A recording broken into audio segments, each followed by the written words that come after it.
Okay, so I hope you had a great time in the first part of this particular content. Now, the second part, we're already talking about how global macro issues are affecting our local consumer goods manufacturers. Another thing that is being affected terribly is wheat.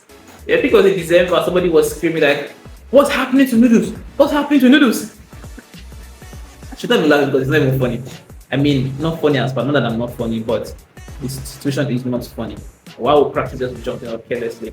I mean, how many of us income? How many people's income? I say us because I'm not included.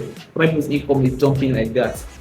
You know, wheat prices have gone up significantly, and the number of reasons why. Of course, there's the FX issue. Let's not forget that fixing of the FX rate affected every single thing in our economy. It's also the issue of the continued Eastern European conflict. Russia invading Ukraine, Ukraine firing Russia, and everybody just doing their thing.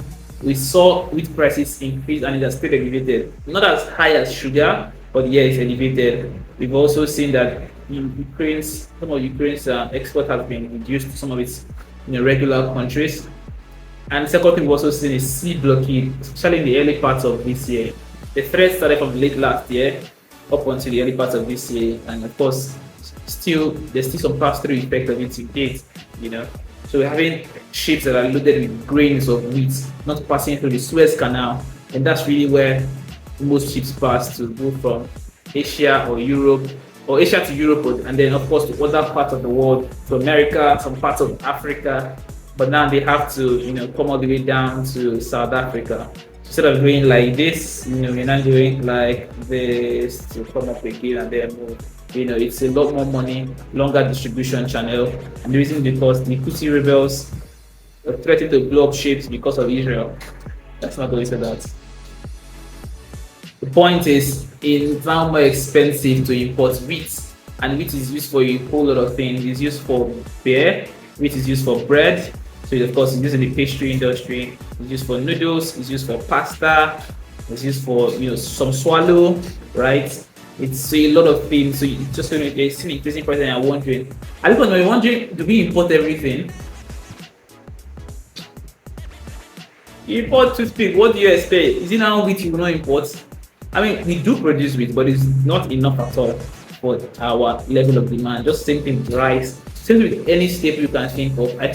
I think the only staple we produce in appropriate quantity is yam.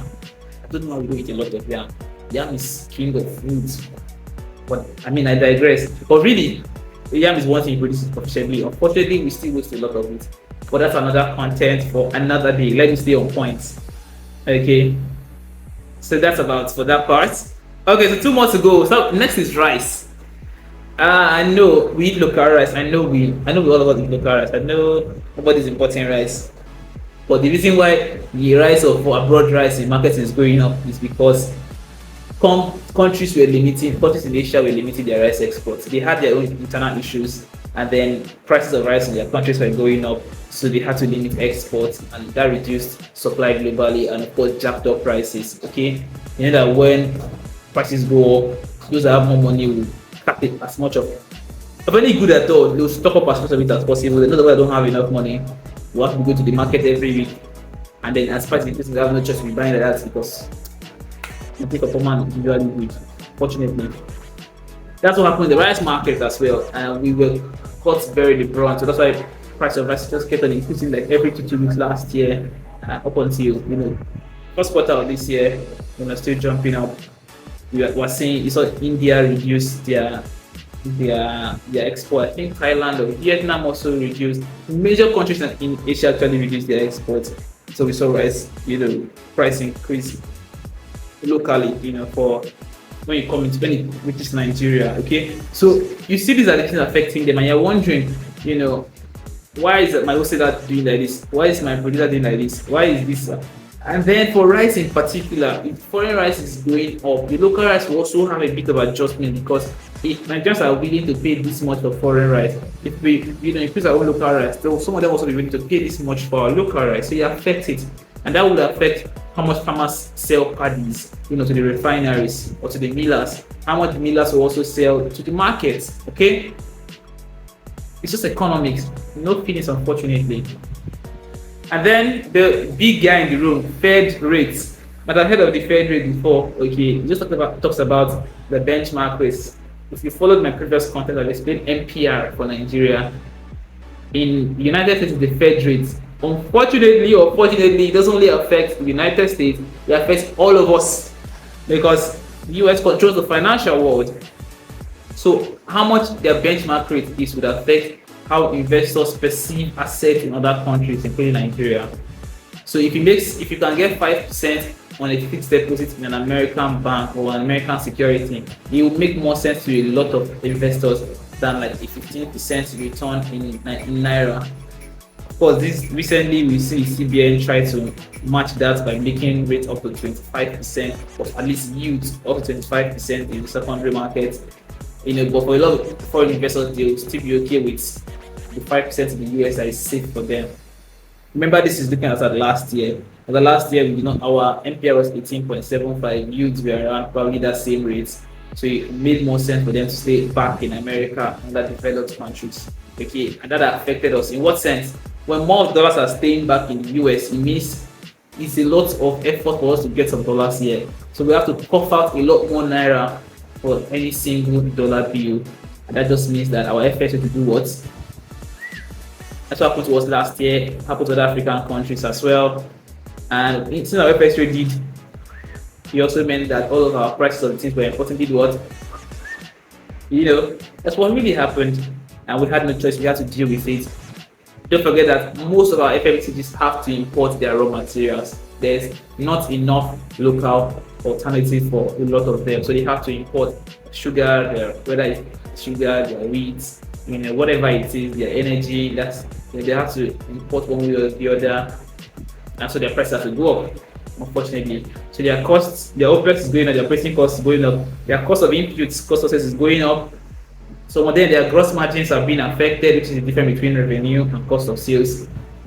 All of their revenues are going up because they're having to pump up prices, even though their volumes are also sinking for a lot of the products. Volumes are tanking because people don't have money. How would they buy? How would they buy? They just sit down at home, right? Fortunately. The final thing to talk about is convenience shopping, and that's e-commerce. This is a new habit that has followed on. Just a moment, please.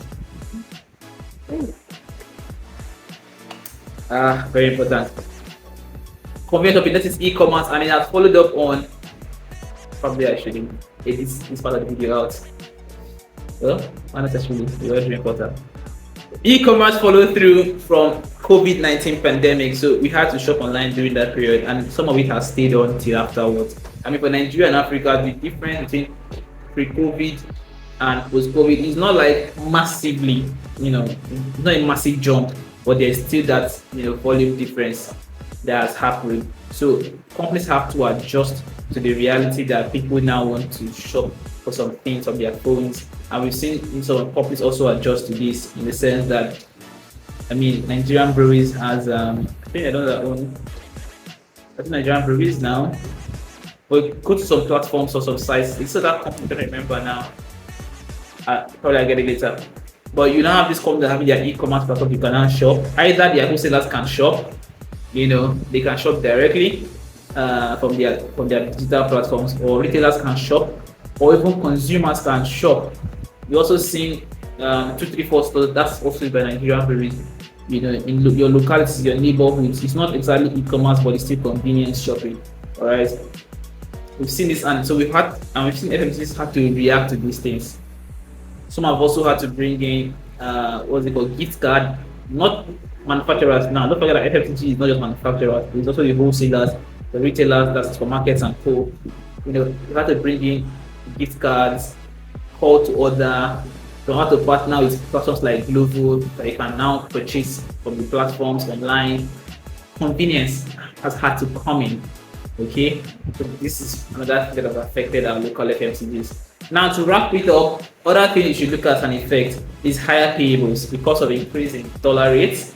It means that their outstanding monies to their foreign vendors have increased in Naira terms. We've also seen increase in FX losses. So you saw FX losses wiped out some of their equity values last year because they were really significant, also due to FX issues. We also saw PAT, which is their actual profits tank for a lot of them. They declared losses, also due to all these compounding issues, especially the FX loss. We've seen them double down on smaller packages, smaller packages. You see some of the first time I saw mayonnaise in sachet, I just did like this. Everybody has had to adjust. Even in the alcohol segment, for instance, you're seeing that sachet spirits is like the biggest seller now. For a lot of people who must take alcohol for reasons best known to them can afford right now. You've just seen that happen a lot. You've also seen regional brands take effect. I'm sure you used regional brands for alcohol, but now you have regional brands for pasta, for other goods as well. Basically, just say if I can easily produce this here, I'll just sell it here to reduce transportation costs. Okay. We've also seen people try to reduce external inputs, meaning imported inputs. Let's see how we can fix it with local inputs. So can we use cassava flour instead? Can we use yam flour instead? Can we use sorghum instead of wheat? All of these things is happening as well. I could just plug some examples in the caption. You can see an audio or a video, or if you're going to get a written text, I will just plug it into the written text. All right, thank you for joining me. I hope you gained a lot in the past 2 weeks. If you did, let me know what you learned. Let me know what you'd have appreciated me shedding more light on. Let me know other things you'd have loved me to actually do in my content going forward. Don't forget to share. Enjoy your week.